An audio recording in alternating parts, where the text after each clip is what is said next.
एक बार की बात है, एक पिंजरे में बहुत सारे बंदरों को एक साथ रख दिया गया और उनके सामने केले लटका दिए गए। और यदि कोई भी उस केले को पकड़ने के लिए जाता तो उसके ऊपर ठंडा पानी गिरा दिया जाता।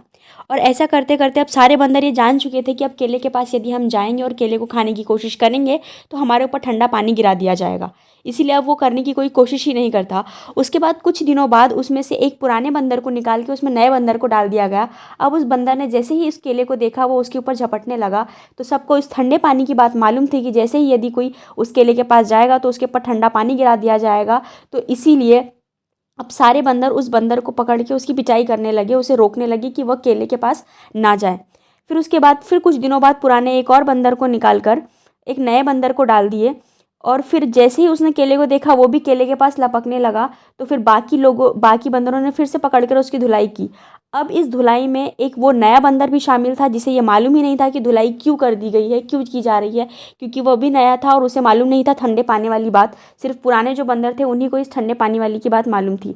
और ऐसा करते करते करते करते धीरे धीरे सारे पुराने बंदरों को उसमें से बाहर निकाल दिया गया और नए बंदरों को डाला गया। अब जो भी केले के पास जाता सब उसकी धुलाई की जाती। जबकि अब इन नए बंदरों को तो ये मालूम भी नहीं था कि यदि केले के पास जाएंगे तो ठंडा पानी गिराया जाएगा। ऐसे ही हमारे साथ भी कई बार ऐसा होता है कि हम गलत संगति में चले जाते हैं। जिस जैसे लोगों के साथ रहने लगते हैं हम वैसे ही हो जाते हैं, हमें कारण भी नहीं मालूम होता है।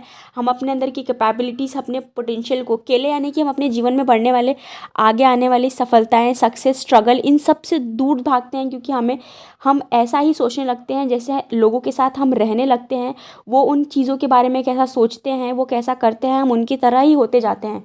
इसीलिए जीवन में कहा गया है कि जब भी आप किसी से दोस्ती करते हैं या फिर किसी भी व्यक्ति के साथ रहते हैं तो आपको इसका चुनाव बहुत ही सोच और समझ के करना है।